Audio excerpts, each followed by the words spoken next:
Saw a few posts on here where Christians were talking about Jesus won because Trump won. And I want to congratulate you all. You know, as Christians, you did win. What did you win exactly? You won the world. You hitched your train to Trump and he gave you the world. But I believe there's a scripture that says, what does it profit a man to gain the world but lose his soul? And make no mistake, you lost your soul.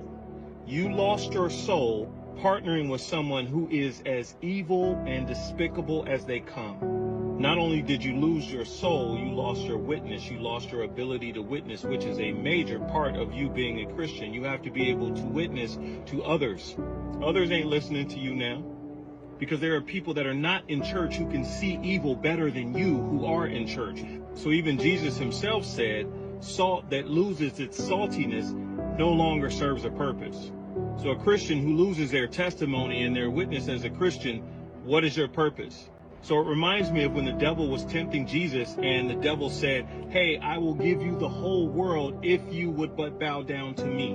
And Jesus said no. Christians today were offered the world by the devil and y'all said yes. And so the last thing that this reminds me of is a scripture that's not really talked about in Christian circles. It's when Jesus is talking about the last days and he says when he comes back, all the Christians are going to rush to him and say, Jesus, Jesus, it was me. Remember me? I'm the one that prophesied in your name. I did videos on TikTok singing your praise. And I shared scripture on social media. And I cast out demons. And I tithed. And I did this and I did that. And then Jesus looks at them and he's going to say to them, depart from me. I never knew you. And this is because a lot of Christians' hearts are not like Jesus's hearts. Oh, and another thing, what is this weird fascination with people legislating Christianity? You weren't forced to accept Jesus. No one changed laws for you to go to church. You accepted Christ on your own. Anyone that went to religion typically goes on their own because it's about a relationship. But you all want it legislated. You want Jesus and God forced down people's throats. That is not of God, because check this out. Jesus himself, when he was on this planet, he did not legislate Christianity. He did not go to the government and tell them to change the laws. He was here, and he didn't do that. So what makes you think you can do that? The audacity. The audacity. You do realize that's pride and arrogance, right? I'm just saying. So for those of you walking around here talking about you won, please understand that a win attached to the devil is an automatic loss. Y'all be blessed.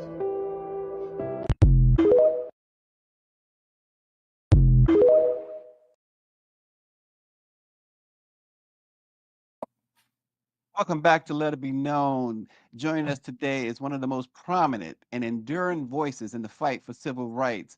As the founder and president of the National Action Network, Reverend Al Sharpton has been on the front lines of justice for decades, challenging inequality and advocating for Black America with unwavering passion and purpose.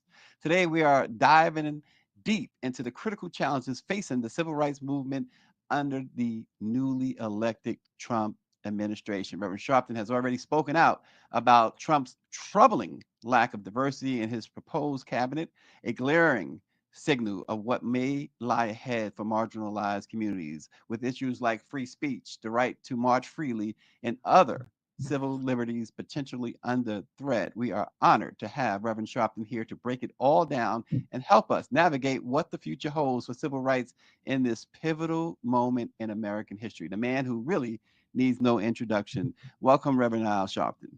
Thank you. Honored to be with you. Absolutely. First and foremost, you received a phone call from Donald Trump in 2016 after he won. You were one of the few who he decided to give a call to. Has he reached out this time? No, he reached out in 16. I had done a show that morning on MSNBC. I believe it was Morning Joe.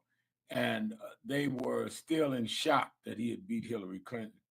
And I said to them, you must understand, Donald Trump, in a disingenuous way, plays to whites in Appalachia and other places and in the South that they have been marginalized, they've been forgotten, they've been ignored, and he's an outsider like them, that he was never part of the elite in New York. He wasn't part of the Park Avenue crowd or the Wall Street crowd. Now, he's very wealthy, and he was very wealthy, but he knew how to play that chip on his shoulder. So I left the studio and went to have National Action Network's board meeting. I remember it like it was yesterday. And my cell phone rang. We were in the middle of the meeting, so I didn't answer it. And it kept ringing, and I looked down. I said, I don't even know this number. Is something wrong somewhere? So I answered, and the secretary said, hold on for President-elect Trump. And you must know, Trump and I go back 35 years. I marched on him about the Central Park Five. He tried to make up. He came to National Action Network's convention once when we were honoring James Brown, because he knew Brown from having him perform at his casino, tried to be friendly. But then we totally fell out when he went with the birtherism thing, because I was with Obama. So I'm surprised he's calling me. And I answered the phone, and he says, Al, I saw you this morning, and you got me right. Those suckers looked down on me and my father. They saw us as out-of-borough scum. He says, and look at me now. Can you believe I'm president-elect of the United States? I said, I am having a hard time believing it. And he said, look, I want you to come down to Mar-a-Lago. We can talk about the issues of your concern. I said, I'm not coming. He said, come on. I said, I'm not doing the photo op. I'm not doing that. I said, you and I are way apart on politics. If I felt it was going to benefit some from my community, I would come. But you want a photo? I said, I'm a New Yorker like you. I know how they play the optic game, and I wouldn't go. And he had met with others, as you know, over the 4 years. I wouldn't go even when he signed the bill with Van Jones, and then Van Jones asked me to come, because I felt that, one, I know him as a guy that will try to make deals with optics, like he did with the historic black colleges and didn't come through with all the money. And all he wants is a release, is an optical relief. He's a day trader. He's like a guy that's a day trader. He's not going to deal with long term. So I think that it's all right if some want to meet with him, but some of us must have the wall of resistance and not be played with. Listen, obviously you've been doing this longer and perhaps better than anybody. The civil rights advocacy. In fact, Greer, you met our producer and director here, Greer, a moment ago. We were at the White House, and an official at the White House said to Greer and I, "You got to be more like the Reverend Al Sharpton." And what they were talking about is your ferociousness when it comes to Black folks. What do you see, Reverend Al, as the greatest challenges now to civil rights under this second term of Donald Trump? Particularly, you lead marches. You talked about marches, particularly free speech and the right to assemble. Yeah, I think that all of the judicial and criminal justice areas and rights, all of that I put under one bucket, because the Justice Department sends that signal, is at risk, seriously at risk. We must remember that George Floyd, Breonna Taylor, uh, Ahmaud Arbery all happened while Trump was president. The only thing he said is if the looting starts, the shooting starts. He went across the street from the White House and had them move back the protesters and held up a Bible upside down and lectured them.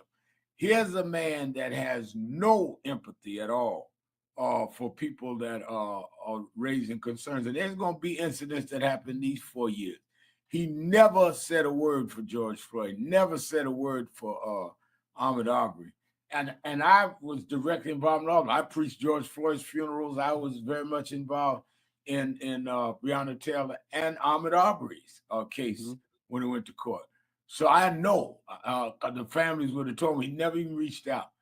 I think the fact that he knows he can't run again, that he's going to be hardball in trying to limit freedoms of speech, limit freedoms of press, try to sick Justice Department and their operatives such as the FBI, IRS on people that speak against him, because that's the kind of manual he operates from. And I think unless you have people built in that will say you got to follow the letter of the law, Mr. President, which I don't see with him trying to put a Matt Gaetz there who could care less about the law. I think that we're going to be in some challenging time, which is why we need to stand up even more. He's being inaugurated on January 20th, and I'm having a rally January 20th. But January 20th is Martin Luther King federal holiday. I think you got to let him know early and often that we won't back down. Because the one thing I do know about Trump is that Trump does not respect people that cower to him. He takes a step back when you will stand up to him. He's like a bully.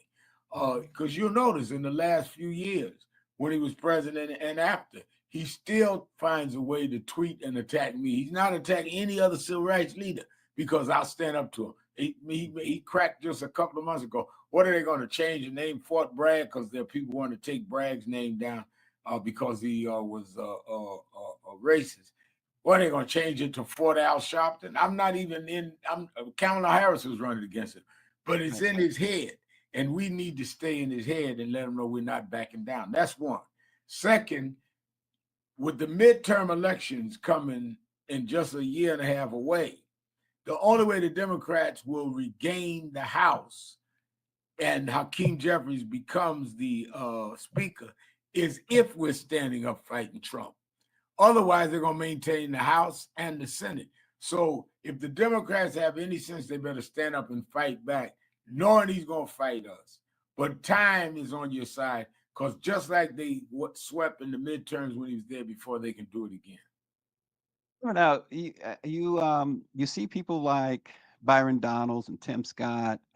We talk a lot about them in the Black press and how they, I mean, I'm gonna give it to you the way we put it. I mean, they have that mentality that they want to be in the big house and you sick boss, we sick boss type mentality.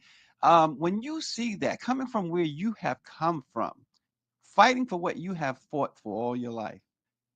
How disappointing is a Tim Scott, a Byron Donalds? How disappointing is that to you?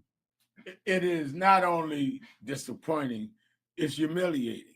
I mean, because whether people agree or not on positions we've taken, I've spent night in jails. I mean, I've been arrested over 30 times. One time I had to do 3 months leading protests and took a knife in my chest. Guy stabbed me for leading a march, white guy. I remember so that. To see that we paid all that price for guys that just in a self-effacing way run around this country hugging and I love you, Donald Trump. And then when it comes to the cabinet selection, he doesn't even appoint either one of them. Doesn't even call them down to Mar-a-Lago. Because again, he does not respect people that don't stand up. And I think that the only comfort I have is there were those that were against the abolitionists in slavery. Some blacks wanted to stay on the plantation. I think that it is very disheartening to see that, because Trump had the ability to give them something to say, see, all this that Sharpton and them are talking, I take care of blacks. He didn't. All this about appealing to black men, he didn't. He finally put Turner on, who had been in some ways connected to him anyway. But I apparently to don't, him, that's the only black job there is, right? Because that's the only Carson went black to him. job in Hood. Ben Carson had it first, now he has it again. Then Hood is very important, but when it's the only job that you give a black, because don't forget, he's succeeding the president that gave us a black vice president, a black woman on the Supreme Court, a black head of the Pentagon, a black woman that was a UN ambassador. After he had succeeded, was succeeding a black president. So how do we go from black president with Obama to all these positions with Biden to just getting the little not little, but the only thing that he gave us before, Hood, and he gave it to us to somebody we don't know. It's like he's telling us that I'm everything they say I am, and we need to keep reminding people of that for the midterm elections. We all saw, obviously, you had a close-up seat to see the first black person, black man elected president in Obama. But we've been grappling with this, Reverend Al. Hillary Clinton ran in 2016, very qualified candidate, much more qualified, obviously, than him, white woman, did not elect her. What made us think, Reverend Al, that America would elect even a very qualified, as Kamala Harris is, black woman? I mean, were we deluded in thinking that? I think that many of us feel that we're at a different place than we are, and that America has grown more than it had. I think America has grown, but it's certainly not grown as much as many of us wanted to believe, which is why I've said, one, that the whole generational divide we need to really deal with in our community, because a lot of our young people don't know that the playing us against them, old against young, is not a luxury we can have, because you need the wisdom and the stories of the old, and you need the energy of the young. And we see that in all of the movements we've been dealing with it now. And you need the black press. Let's be real clear that if it wasn't for a WVON and an Ebony magazine and Jet magazine, Harold Washington would have never been mayor of Chicago. Wasn't for WLIB and an Amsterdam News and a City Sun, David Dinkins would have never been mayor of New York. What we have seen, and this is something we need to really watch with FCC and all, is the methodical destabilizing of black radio and black print, and with regulations, how they're going to play with blacks online. They've taken our voice. When we had stronger voices in 80s and 90s, we were electing people, we could gear up movements. Now, one of the reasons I do radio every day, 7 days a week. My rallies on Saturdays, broadcast live. I do talk shows Monday through Friday, 3 hours, 1 hour on Sunday. And I do my TV show on MSNBC. People say, why you work media? Because there's so few outlets. I'm trying to hold on to what I can, so we got some voice, because there's not a lot of voices out there. You would remember we had dominant voices. So if they can cut off your voice, what happens if you have a revolution in a, quote, third world country? The first thing they do is take over the media, take over TV. Yep. You wouldn't even know the revolution was over if they didn't do that. We have allowed our young people to be influenced because they're reading and hearing things from people that are not based in their community. So when they take their shots from TikTok and others that are contrary to us, they think a lie is the truth, and they think the truth is a lie. How do we get it back, Reverend Al? It's a trying time. You mentioned the 4 years, and who knows? I wanted to ask you about that too. You mentioned Trump knows he has one term. Does he really have one term? We've heard the rhetoric, and we've seen what he has in place. He's got the House in place. He got the Senate in place, pretty much. He's got the Supreme Court in his back pocket. Do we know for certain that we can get this guy out in 4 years? We don't know. And I think that we've got to operate like we know he's going to try something, and we've got to mobilize. That's why we're starting January 20th. That's why we are dealing with a lot of meetings now. There has to be a resistance movement. I was reading the other day where a young man came to Frederick Douglass in his old age and he said, Mr. Douglass, what should we do now? He said, agitate, young man, agitate. We've got to wake our community up, and we need to deal with preserving our communication systems. We need to start there. And at the same time, we need to be fighting to protect not only our voting rights, but our economic awareness. The one weapon we have, and we should have learned that from Adam Clayton Powell in the 40s in New York and Dr. King in the 50s in Montgomery, is we can redirect our dollars. We can say to the private sector, we're not consuming your goods if you don't advertise on our media entities. We're boycotting you if you don't do business with us. Donald Trump can't make us buy one soda company as opposed to another. All we have to do with the margin of profit in most companies are only about 4 to 7%. If we just stop 9 out of 10 Black consumers, they'd be operating in the red and they would back things up. We must have economic plans, and that's what we're at the table planning right now. Are there, we know, I mean, the credentials you come with, we know that you're not going to back down. But are there other like-minded ones that you feel you can count on, Reverend Al? I think there are a few, I think that when the movements that I've studied and them I've been involved with since I was a teenager. I was 13 years old, became youth director of the New York chapter of Operation Breadbasket. We never had everybody with us. Dr. King didn't have everybody with us. When Martin Luther King Jr. He was killed, I became the youth director of his chapter in New York. When he came out against the war in Vietnam, leaders of other civil rights groups condemned him, said he's hurting the cause, held press conferences. The day after he died, everybody wanted a national holiday, which we have. You got to be willing to go with the few that's going to pay the price for the many.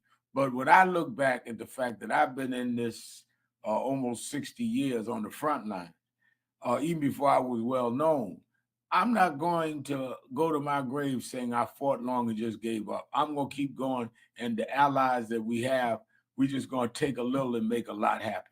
And that's the way all movements started. When Rosa Parks sat down in front of that bus, it took 9 years to get the Civil Rights Act. You can't have 2 rallies and think it's over. So we just got to keep our eye on the prize. If John Johnson and others can build Black media during Jim Crow days, and here we are with everything from TikTok to Instagram to 50 different ways of communicating, we can't figure out how to build our communications things, then we are forgetting our greatness. We were not invited here. We came here enslaved, stripped of our names, stripped of our families. One side of our family sold to one state, another to another. Yet we were strong enough to survive all of that. We died, millions, in the Middle Passage. So we are the heirs of the ones, the strong Africans that made it here. In our veins are the strength of our ancestors. And we must glean on that strength and not let other people tell us that we are nothing. And we must glean on that strength and come together and fight back. Sometimes you don't know how strong you are until you have a strong opponent. So what I look at as a minister is the only thing that David needed to make him king was a Goliath. If he learned how to beat Goliath, he was worth being king. Donald Trump is our Goliath. Question is whether we believe we're David. No, we know we gotta let you go in a moment. We certainly respect your time. You touched on this a little bit already. Donald Trump has made no bones about it. He wants to give. We talk about eliminating qualified immunity. He wants to give police full immunity. You obviously have been in the front lines of seeing. You talked about George Floyd and Ahmaud Arbery and Breonna Taylor. What should Black people? What would you advise Black men and women when they encounter law enforcement under Trump's administration when he takes over? We can't expect it to get better, but what would be your advice to Black citizens? My advice is that they need to video everything. Do not be baited into unnecessary confrontation. And remember, most of our interaction with criminal justice system, particularly police, are city and state, who are still office holders, are Democratic mayors, Democratic governors. So don't forget that everything is not going to be a federal case. So we were able to get George Floyd's conviction state with a state prosecutor that won that case. Same thing with Ahmaud Arbery's state case in Georgia. We need to keep the pressure on the states, because I don't care how much Trump got them mesmerized. We hold a majority of votes in many of those states in telling those mayors, you're going to make your police sensitive or we're going to vote you out, which is why we did get convictions with George Floyd. We did get convictions with Ahmaud Arbery. And so we need to leverage from the grassroots up, city, county, state, and let them know that we represent blocks of votes, that Donald Trump can't save you, but you need to deal with us. Finally, Reverend Al Sharpton, how do we maintain hope and unity in the fight for civil rights when faced with what is really let's call it what it is, a regime that only has white folks and rich white folks in mind to take care of? I think that we've got to dwell on our ancestors. You and I are talking Thanksgiving week. We're going to gather with our families. We need to remember, when I get discouraged, I think of my mother and father who grew up in segregated South. My father from Florida, my mother from Alabama. And they came north looking for a better life. And they didn't stay together. I was raised mostly by my mother, single parent. But they gave me and my generation the life they didn't have. They couldn't vote till they was 40 years old down south. They couldn't go to a toilet downtown in the towns they was in. They couldn't walk on the street walk side curb. They had to get in the gutter if a white person was coming. And in one generation, they sent their children to college. And I'm hosting a TV show and living where my mother used to scrub floors. So what brings us together is the price was paid for all of us to do better and stand together. And I think we need to use our family gatherings to remember, if you don't know Black history, your own family history. What was grandma like? What did she face? What was great grandma like, if you know who that was? What did they face? Your own family tells the story of what determination can do. So you have no excuse but to continue that legacy. Reverend Al Sharpton, as always, we really appreciate you joining the Black Press and Let It Be Known News. Really appreciate you. Thanks a lot. And we'll be watching it closely starting January 20th. Well, starting now, but certainly what you have planned for January 20th and beyond. We are anxious Thank to you, keep in and contact. please invite me anytime. Absolutely. All right. Thanks for watching. Let It Be Known, everybody.